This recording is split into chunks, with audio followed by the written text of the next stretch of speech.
Good afternoon. The League of Women Voters of Sacramento County and Metro Cable Channel 14 are pleased to bring you this forum featuring ballot measures 4 and 8 on the November 4th general election ballot. This forum will be rebroadcast every Sunday between now and Election Day. My name is Lois Wright. I am a member of the Sacramento County League of Women Voters, and I will be serving as host for the discussion of these two propositions. The League of Women Voters is a nonpartisan, nonprofit organization of men and women that encourages citizens to be informed and to participate in government at all levels. The League does not support or oppose any candidate or political party. Rather, the League provides information and moderates forums such as this to help voters learn about candidates and issues and to make informed choices at the polls. We will now be moving to the pros and cons portion of our program. The pros and cons address ballot measures in a nonpartisan educational manner. I wish to introduce you to League members Lynette Davies, who will be presenting unbiased information about Proposition 4, and Cynthia Hutchison, who will present unbiased information on Proposition 8. Lynette Davies, will you please present information about Proposition 4? I certainly will. Proposition 4 is the waiting period and parental notification before termination of a minor's pregnancy. This will be on our ballot. It is an initiative constitution amendment, which means that it has been placed on the ballot for us by at least 664,000 signatures. The proposal would amend the California Constitution to require a physician to notify the parent or a legal guardian of a pregnancy of an unemancipated minor at least 48 hours before performing an abortion involving that minor. It's important to recognize that even though it does require notification, it does not require parental consent or guardian consent for this abortion.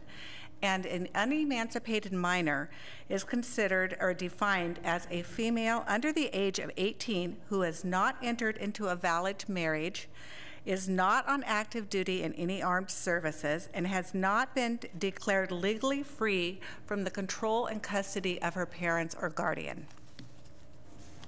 A little bit of background on this particular initiative is that 35 states already have either a parental notification or parental consent when it comes down to a minor's termination of a pregnancy. California has twice defeated similar propositions that have been placed on the ballot. In 2005, we had Proposition 73, and in 2006, we had Proposition 85. In 1987, our legislators did pass a law that would require parental notification, but it was immediately challenged into the Supreme Court, and in 1997, it was stricken down by our court system, stating that it did violate the privacy to rights in Article Number 1 of the California State Constitution. This notification by a physician can be given in two ways. It can either be given as a written notification, can be given at the time a parent comes to the doctor's office with their child, or it can be given by mail. It would have to be certified, return receipt requested, and it would have to be a restricted certified parcel that would go only to the parent or guardian, and there would also be an additional copy sent in first-class mail. So basically there would be two written letters that are coming to the household. Notification by mail is presumed to have occurred as of noon the second day the notice is postmarked. So we're looking at a 2-day, 48-hour notification period of time. There are 4 exceptions that for parental waivers or for waivers for this, so that the minor does not have to, or the doctor doesn't have to notify the parents. One is called a medical emergency. If it's a medical emergency that would cause possibly a mother's death within 48-hour delay, could create a serious risk of substantial and irreversible impairment of a major bodily function, parental notification would not be required. However, it would be required that it is documented carefully into the medical records. A parental waiver means that your parent or a guardian could leave at your doctor's office consent that if your child came in for an abortion, that it would be okay for that doctor. That consent would need to be signed and dated. You have to put a date of whether it's 30 days you're giving consent or till the child is 18, but it does need to have a date.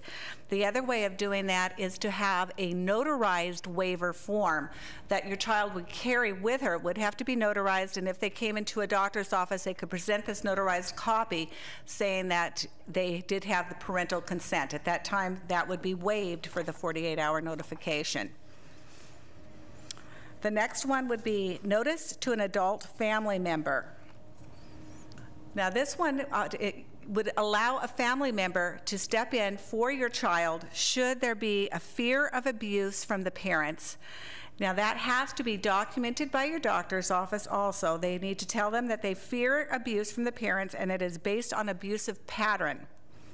At that time, notice could be sent to the guardian and given the same 48 hours that they would have to follow as if it was a parent. However, the doctor is now required to send a report to law enforcement that there is an abusive situation and to the CPS so that they can become involved in the situation.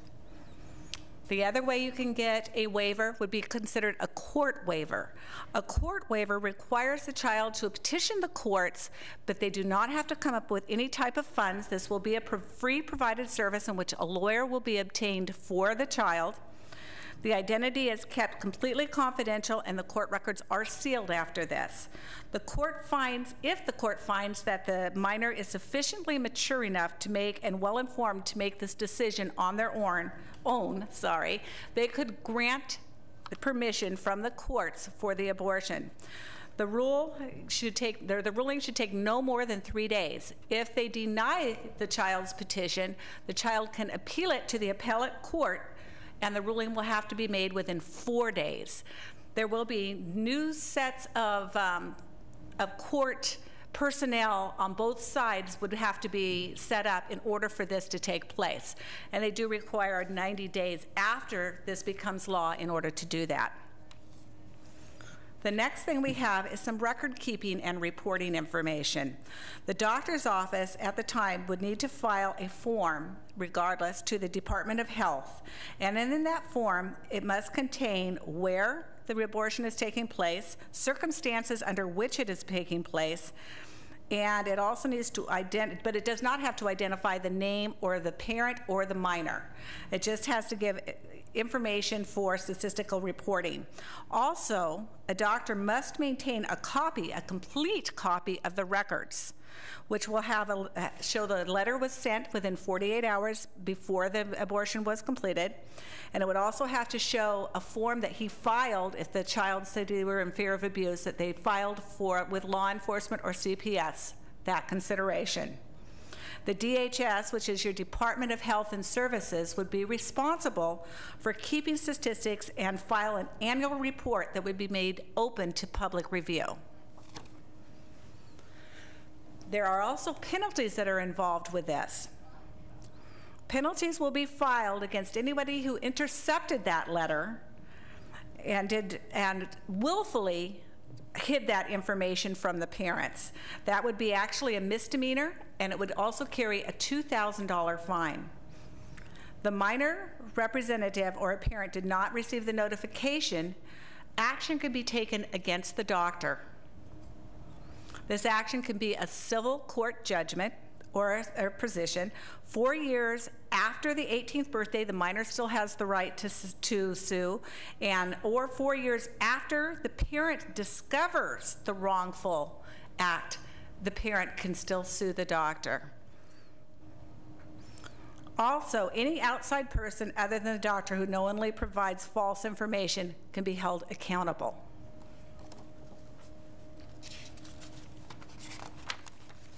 The question you'll be asked at the date of polling will be, should the state constitution be amended to mandate parental notification, followed by a 48-hour waiting period before the physician can terminate the pregnancy of an unemancipated minor?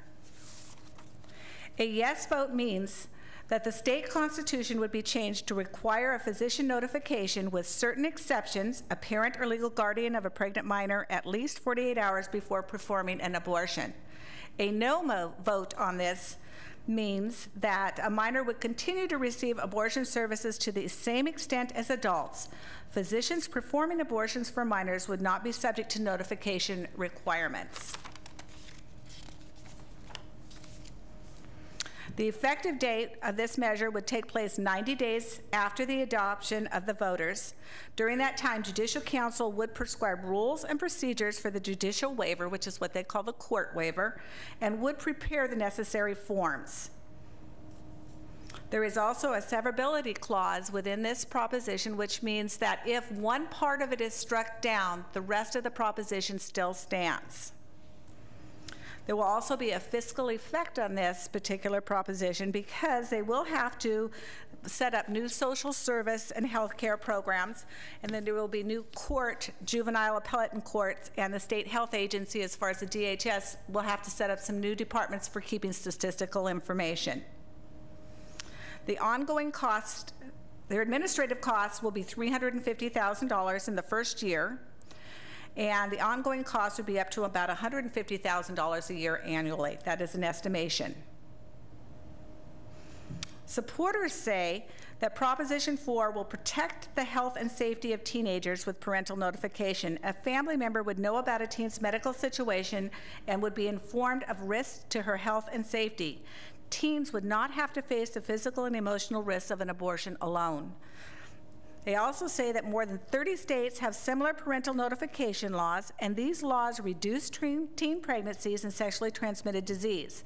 They also protect teenagers by ensuring abuse, including abuse by sexual predators, is reported. We need to better protect our teenagers. California law requires a teen to get a parent's consent to use a tanning salon or aspirin from a school nurse, but permits her to obtain an abortion without her parents' knowledge. And Proposition 4 provides alternatives to protect teenagers suffering from parental abuse. Instead of notifying the parent, the doctor can notify another family member and must report abuse to authorities. A teenager can also seek a waiver from the court. Opponents of this proposition say that parents rightfully want to be involved in their teenagers' lives, but government cannot force good family communication. Not all teenagers live in homes where they can be safely turned to their parents for help. It is mandatory parental notification laws. Sounds like a good idea, but in the real world, they put teens in real danger. A desperate, scared, pregnant teenager may seek a dangerous, illegal abortion or delay or avoid care that they desperately need. Rather than face her parents, report parental abuse, or jump through hoops required to get the waivers from the courts. Proposition 4 does not protect teens in abusive homes. A pregnant teen is not going to go to the doctor and report parental abuse that would trigger a law enforcement investigation to her family. She may avoid getting care altogether. And laws requiring parental consent for dispensing aspirin and allowing tanning beds are not based on the protection of the health and safety of the minor, but on the concern for their own liability.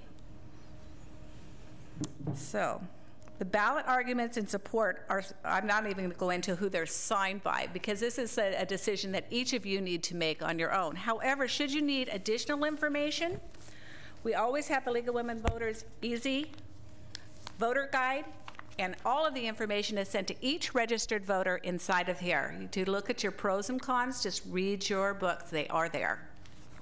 Thank you. Thank you, Lynette Davies, for that information about Proposition 4. And we will now turn our attention to Proposition 8. The information about that proposition is going to be presented by League member Cynthia Hutchison. Thank you. Good evening, and thank you for helping me. I'm pleased to make this presentation on the November 4th state ballot measures. Today I will be discussing Proposition 8 and will present the facts about the measure as well as the statements made by both supporters and opponents. It is my hope that after hearing this presentation, you will feel better equipped to vote in this election. There are three types of propositions on this ballot. They are bond measures, constitutional amendments, and statutes. Bond measures allow the state to sell bonds to raise money for certain purposes. Constitutional amendments change the language in the state constitution, which establishes and describes the duties, powers, structure, and function of our state government. Statutes are proposals for a new state law. Any proposition that gets more than 50% yes votes will become a new law for California. Proposition 8 is a constitutional amendment. Proposition 8 must receive at least 50% of the votes in order to pass. So what exactly is the proposal? It eliminates the right of same-sex couples to marry. Proposition 8 would amend the California State Constitution to specify that only marriage between a man and a woman is valid or recognized in California. As a result, same-sex couples would no longer be allowed to marry in California, and same-sex marriages entered into in other jurisdictions would not be recognized in California. Although Proposition 22 was passed in March of 2000 and specified that only marriage between a man and a woman is valid or recognized in California, it was overturned by the California Supreme Court in May of 2008.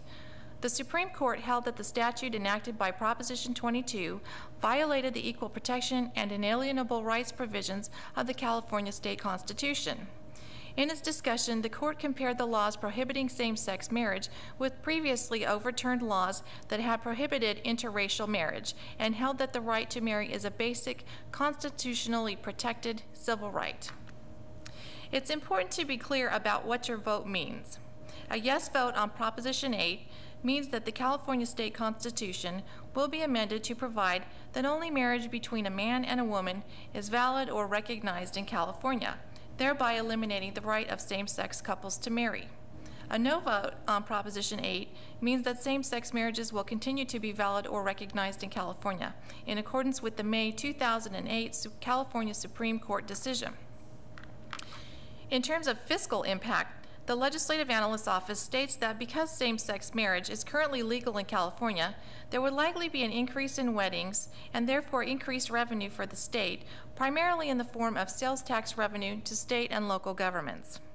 If this measure passes, by specifying that same-sex marriages are not valid, it could result in revenue loss, mainly from sales taxes to state and local governments. While the loss could potentially total tens of millions of dollars over the next few years, according to the Legislative Analyst's Office, this measure would have little fiscal impact over the long run. What are the arguments for and against this proposition? Supporters of Proposition 8 say that it will restore the sanctity of traditional marriage, which can only be between a man and a woman, as affirmed by the 60% of the voters who supported Proposition 22.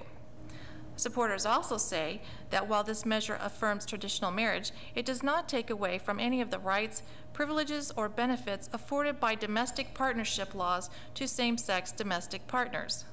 They state that Proposition 8 will protect children from being taught in public schools against their parents' will that the same-sex marriage is the same as traditional marriage. They also say that same-sex marriages should only be legalized through a vote of the people, not by the flawed reasoning of 4 activist judges in San Francisco. On the other hand, opponents of Proposition 8 say that allowing same-sex couples to marry will not diminish the sanctity of traditional marriage in any way. They say that domestic partnerships are not the same as marriage and that partners do not have the same rights as spouses in many situations, such as when one partner requires medical attention or life and death decisions must be made. Opponents of Proposition 8 say that it has nothing to do with schools or education, as California law prohibits the teaching of health and family issues without parental permission. Finally, opponents of Proposition 8 state that the same fundamental freedoms under the Constitution should be guaranteed to all Californians and that everyone is entitled to equality under the law and no one group should be singled out and treated differently. The largest financial contributors for this measure are the National Organization for Marriage, a New Jersey-based anti-gay marriage group, at $1.4 million. The Knights of Columbus, a national Roman Catholic organization, at $1.25 million, and Focus on the Family, a Colorado-based Christian evangelical group, at $650,000. Ballot arguments in support of Proposition 8 are signed by Ron Prentice, President, California Family Council, Rosemary Avila, Governing Board Member of Santa Ana Unified School District, and Bishop George McKinney, Director of African American Pastors. Ballot arguments in opposition to Proposition 8 are signed by Samuel Theron, former president of Parents, Families, and Friends of Lesbians and Gays, and Julia Miller Theron, president. The League of Women Voters has several publications which provide additional information on the ballot measures.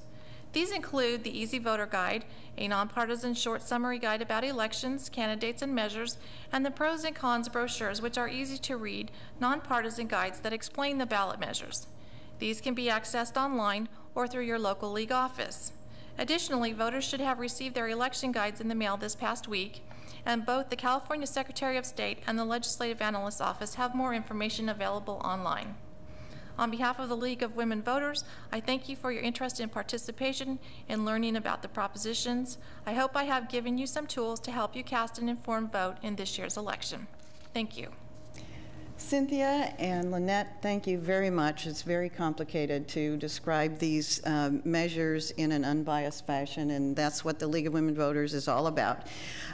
We want to thank you also for joining us for this election forum. The League of Women Voters encourages you to learn as much as you can about the 12 ballot measures that are facing California voters and about the candidates who will appear on your November 4th ballot. And as both of our ladies have mentioned, there are 2 websites that you can check for more league information about the November 4th general election. They are smartvoter.org and LWVsacramento.org. On behalf of the League of Women Voters, I do want to give a great big thank you to all of the staff here at Metro Cable for all of their cooperation and their skills in producing this election forum. The League of Women Voters is where hands-on work to safeguard democracy leads to civic improvement. Please remember to vote Tuesday, November 4th. And thank you very much. Good afternoon.